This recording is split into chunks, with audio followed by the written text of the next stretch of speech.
rates over the cost, across time rather. And, people that are sitting here talking about, well, I wish I would have got that rate for 3.5%, like my buddy did last year or 2 years ago. And rates today are like 4.5%, or they're even talking about them being at 5%. And it takes me back to what we were talking about earlier with the cost of waiting. I mean, heck, you wait to go from 4.45% to 5.1%. It's going to cost you $1,700 a year on a $250,000 house. And then $52,000 over 30 years. It's just money. It's just money, but at the same time, people are sitting here complaining and moaning and groaning that they're paying a 4.5% rate instead of the 3.5% that their buddy got 2 years ago. That was facetious, by the way. Well, I know, but still. When I got into real estate, rates were like 6.5%, 7%. Yeah.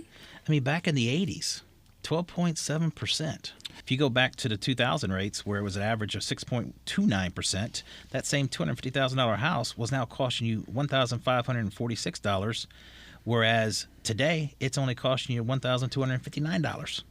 I mean, that's nearly $300 difference. Yeah, I remember my first house was in the 90s, and it says the 90s was 8.12%, and I think I was on an FHA adjustable rate mortgage at like 8.5%, and it was a one year adjustable. So that meant it adjusted every year. Yeah. And we started at 8.5, and so I was thrilled. I was like, really, 8.5? And once again, the world would fall apart if somebody got quoted that today. But I have an adjustable on my mortgage, and obviously I'm in it, so I deal with it. And the reality of it is that you should buy a mortgage or take out a mortgage for the amount of time you're going to be in the house. Period. How many people are in their house for 30 years? Rarely ever. And if they are, they refi. Exactly. I mean, what's the number? 40. It's about people keep their loan between 42 and 48 months. And then they stay in the house between 9 to 10 years. Right. That's right. So you never reap the rewards of a 30-year. I'm kind of surprised we don't see adjustable rates mortgages more than we do.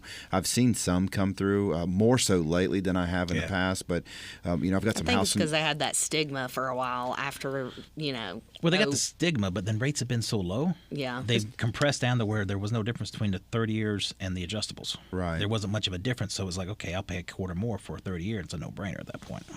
But I'm kind of surprised we're not seeing. I mean, not that the rates are even bad now, but I don't know what an adjustable rate even starts at. So maybe that's the answer that I don't know. I don't know. But I'll go through it. My adjustable started, I think, was 2.5 or 2.75, and right now it's at 4.5. So I mean, it's the average 30-year fixed rate. It's adjusted up. I don't care. I'm paying what I should be paying right now, but I also look back over the last 5 years where I was saving a heck of a whole lot of money. Mm-hmm. And you've got to be able to look that. You got to look at the big picture with an ARM. ARMs in the past had, like I said, that stigma because they were very volatile. I mean, there was a lot of repercussions to them. Today, we qualify you off of the worst case scenario. If the worst case scenario works, then you're covered. And you've just got to accept the fact that I'm going to pay a whole lot less the first part of my ARM. I'm going to average out in the middle somewhere. And if I stay in it for the full 5 years, 7 years, 10 years, I may pay a little bit more than I should be. But you've got to take into account how much money did you save on the front end.